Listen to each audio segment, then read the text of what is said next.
हाल वाहेगुरु जी का खालसा वाहेगुरु जी का खालसा।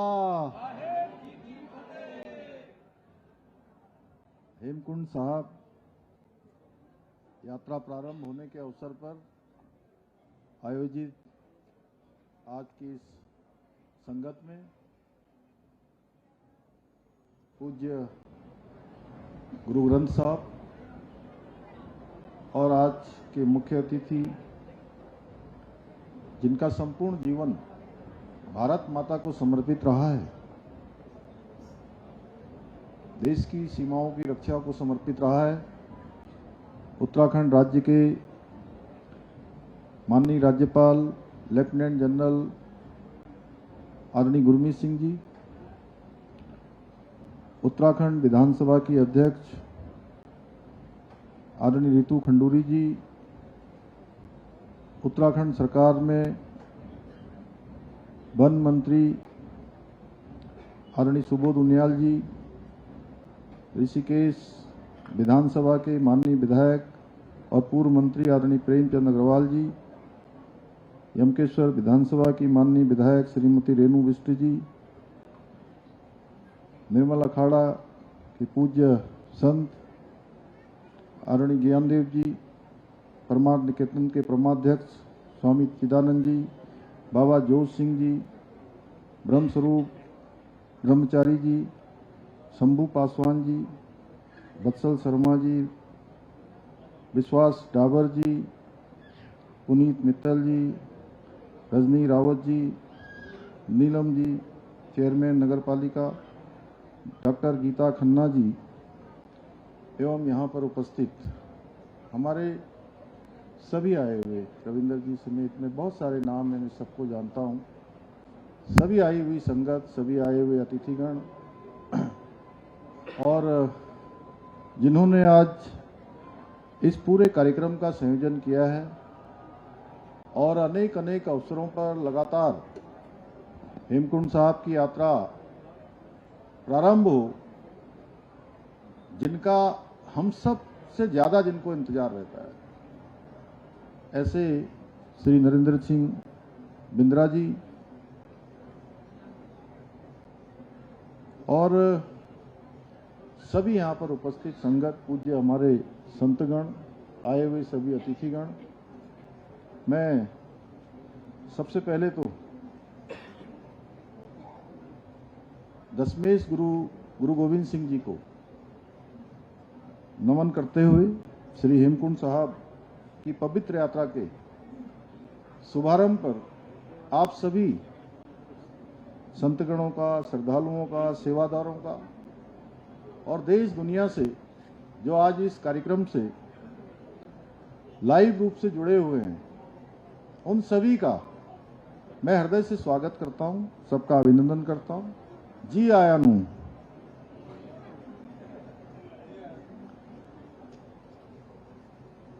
ये मेरा परम सौभाग्य है कि आज मुझे श्री हेमकुंड साहब की पवित्र यात्रा के पंज प्यारों की अगुवाई में पहले जत्थे की रवानगी के इस ऐतिहासिक अवसर पर आप सभी श्रद्धालुओं के बीच हर वर्ष की भांति इस वर्ष भी यहाँ आप सबके मध्य आने का शुभ अवसर प्राप्त हुआ है।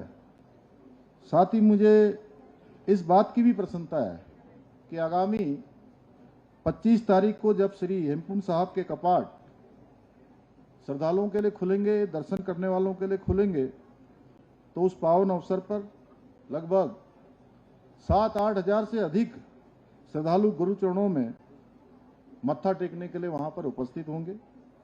मैं आज के इस अवसर पर पंज प्यारों की सेवा में संलग्न हमारे सभी सेवादारों का, सभी संगत का, संतजनों का, सभी इन व्यवस्थाओं से जुड़े हुए सभी व्यवस्थापकों का, उनको भी मैं हार्दिक शुभकामनाएं देता हूं। साथ ही गुरुद्वारा श्री हेमकुंड साहब के मैनेजमेंट ट्रस्ट के बिंद्रा जी समेत सभी सदस्यगणों को बहुत साधुवाद देता हूं, जिनके सतत प्रयासों से और सेवा भाव के कारण ये यात्रा प्रत्येक वर्ष अनेक चुनौतियों के बाद भी सुव्यवस्थित तरीके से प्रारंभ होती है और संपन्न होती है। श्री हेमकुंड साहब के समीप पौराणिक लोकपाल लक्ष्मण मंदिर भी स्थित है। इस पौराणिक मंदिर के कपाट भी 25 तारीख को दर्शन करने वालों के लिए, श्रद्धालुओं के लिए खुलने जा रहे हैं। आज के इस अवसर पर मैं मंदिर के पुजारियों और समस्त श्रद्धालुजनों को भी शुभकामनाएं देता हूं। उनको भी मैं बहुत बधाई देता हूं। भाइयों बहनों, श्री हेमकुंड साहब की यात्रा केवल एक धार्मिक यात्रा नहीं है, बल्कि ये राज्य की हमारी आध्यात्मिक, सांस्कृतिक और पर्यावरणीय चेतना का एक अनूठा, अनुपम संगम है। 13,500 फीट की ऊंचाई पर स्थित श्री हेमकुंड साहब सिख समाज की आस्था का केंद्र होने के साथ साथ हमारी महान संस्कृति का सनातन प्रतीक भी है। हेमकुंड साहब में दसम पिता श्री गुरु गोविंद सिंह जी महाराज के ने अपने पूर्व जन्म में कठिन तपस्या करके मानवता को धर्म, न्याय और सेवा का संदेश दिया। उनके तप और ध्यान से पावन हुई ये भूमि आज भी दिव्य ऊर्जा से अलौकित हो रही है। जो भी वहां पहुंचता है एक नई ऊर्जा वहां से लेकर आता है, जहां प्रत्येक श्रद्धालु न केवल आत्मिक शांति का अनुभव करते हैं, बल्कि अपने भीतर एक नई चेतना का भी अनुभव करते हैं। हेमकुंड साहब की यात्रा कठिन यात्रा है, दुर्गम चढ़ाई है और मौसम की चुनौतियों के बावजूद भी लाखों श्रद्धालु प्रत्येक वर्ष इस यात्रा में सम्मिलित होते हैं। भाइयों बहनों, आदरणीय प्रधानमंत्री श्री नरेंद्र मोदी जी के नेतृत्व में और उनके मार्गदर्शन में सरकार श्री हेमकुंड साहब यात्रा को और अधिक सहज बनाने के लिए और सुगम बनाने के लिए, सरल बनाने के लिए निरंतर प्रयास कर रही है। और अभी जैसा बिंद्रा जी ने बताया कि माननीय प्रधानमंत्री जी ने हमारी शीतकालीन यात्रा जो उत्तराखंड सरकार ने इस वर्ष प्रारंभ की, उस यात्रा में सम्मिलित होने के ठीक एक दिन पहले उन्होंने हेमकुंड साहब और केदारनाथ रोपवे का जो धनराशि लगभग 7200 करोड़ रुपए की धनराशि थी, वो सारी की सारी धनराशि हमको स्वीकृत कर दी है। इसकी टेंडर की प्रक्रिया भी हो गई है और जल्दी आज जो यात्रा कठिन होती है, जो शारीरिक रूप से कमजोर होते हैं या हमारे बुजुर्ग होते हैं, उनके लिए यात्रा अत्यधिक कठिन होती है। आने वाले समय में ये यात्रा जो कई घंटों की और दिनों की होती है, ये यात्रा कुछ एक घंटों में संपन्न हो जाया करेगी। मैं आदरणीय प्रधानमंत्री जी का सभी श्रद्धालुओं की ओर से और केवल देवभूमि उत्तराखंड के लोगों की ओर से नहीं, ये यात्रा जैसा बिंद्रा जी बार बार बता रहे थे कि ये अभी लाइव टेलीकास्ट पूरी दुनिया के अंदर हो रहा है। लाखों करोड़ों लोग इस यात्रा से जुड़े हुए हैं, चाहे वो चारधाम यात्रा हो, चाहे वो हेमकुंड साहब की यात्रा हो। तो जो भी श्रद्धालु, जो भी हमारे आस्थावान भक्त हैं, गुरु के भक्त हैं, उन सब की तरफ से आदरणीय प्रधानमंत्री जी का हृदय से आभार व्यक्त करता हूं कि आपके प्रयासों के कारण से आने वाले समय में ये यात्रा हमारी बहुत आसान यात्रा हो जाया करेगी।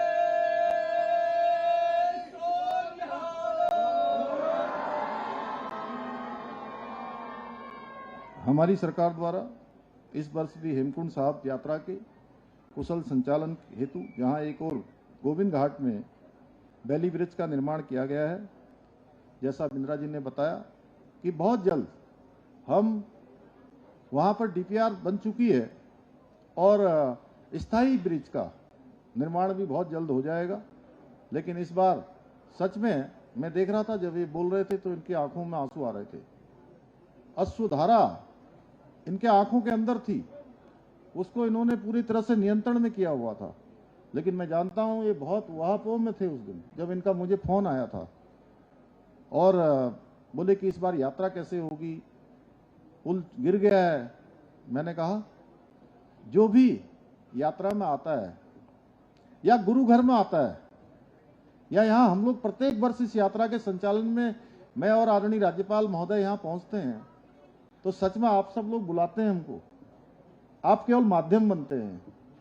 असली अगर इच्छा होती है तो गुरु घर की इच्छा होती है, गुरु की कृपा होती है, इसीलिए हम सब यहाँ पहुंचते हैं। और मैंने तब भी मन में सोचा था, जब बिंद्रा जी वहापो में थे, परेशानी में थे, इनके मन में संशय था, तो गुरु घर की कृपा होगी और ये बैली ब्रिज का निर्माण हो जाएगा और सारे श्रद्धालुओं के लिए यात्रा जो है प्रारंभ हो जाएगी। और गुरु घर की कृपा हुई और यात्रा प्रारंभ हो रही है। 25 तारीख को कपाट खुल रहे हैं, हमारे सभी श्रद्धालु जाएंगे। आने वाले समय में रोपवे बन जाएगा और आसान हो जाएगा, हमारा पूरा पक्का ब्रिज बन जाएगा जिसकी डीपीआर बनकर तैयार हो गई है। हमारा प्रयास होगा जल्दी से जल्दी वो ब्रिज भी बने।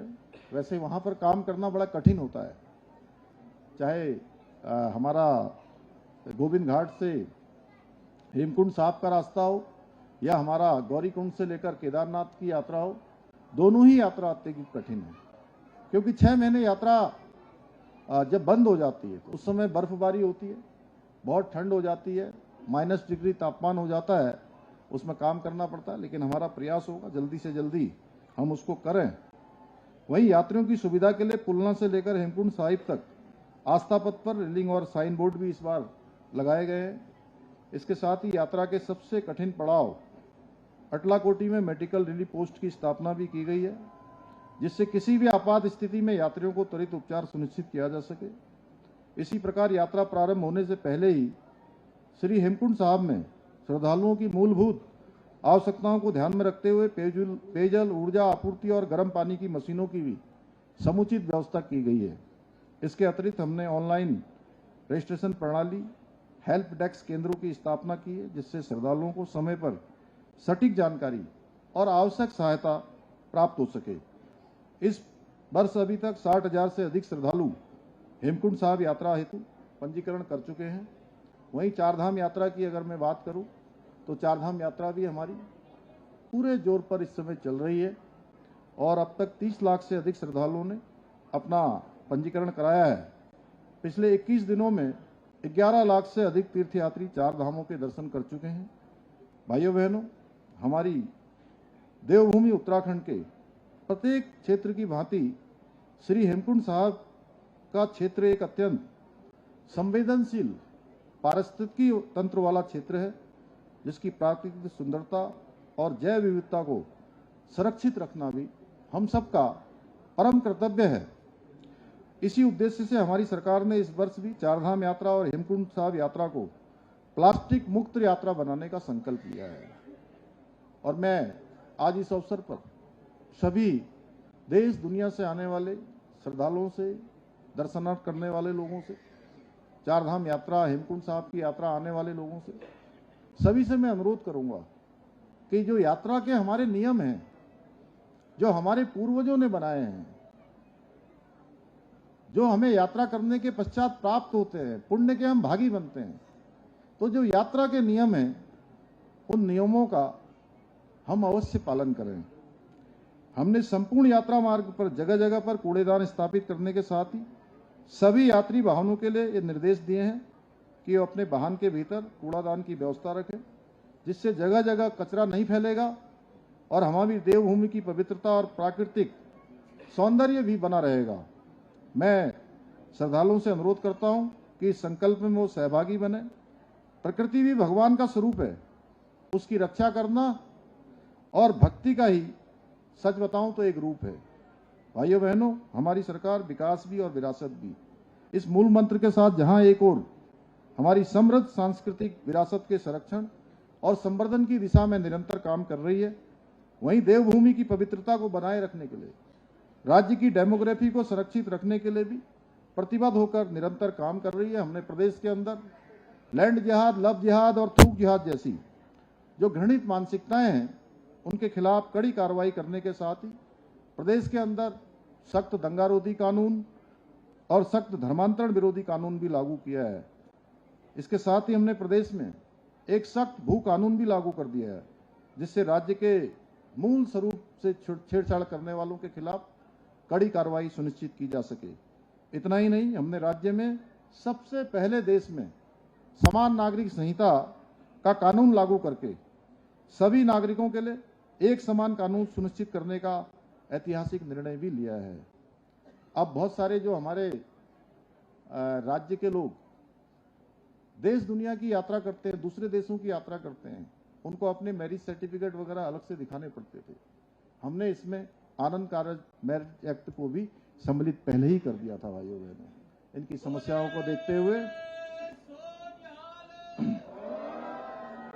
भाइयों बहनों, आप सभी को इस यात्रा के दौरान बहुत सारे हमारे कई बहादुर सैनिक भी रास्तों में मिलेंगे। उनसे मिलने का अवसर आपको मिलेगा, क्योंकि इस पावन यात्रा को सुगम बनाने के लिए, सुरक्षित बनाने के लिए उनका बहुत महत्वपूर्ण योगदान रहता है। जैसा कि हम सभी जानते हैं कि अभी पहलगाम में हुई आतंकी घटना के बाद हमारी सेनाओं ने उन आतंकवादियों को, पाकिस्तान जो पोषित और पल्लवित करने वाला, आतंकवाद को पोषित करने वाला, संरक्षित करने वाला, उसको करारा जवाब देते हुए ऑपरेशन सिंदूर को सफलतापूर्वक अंजाम दिया है।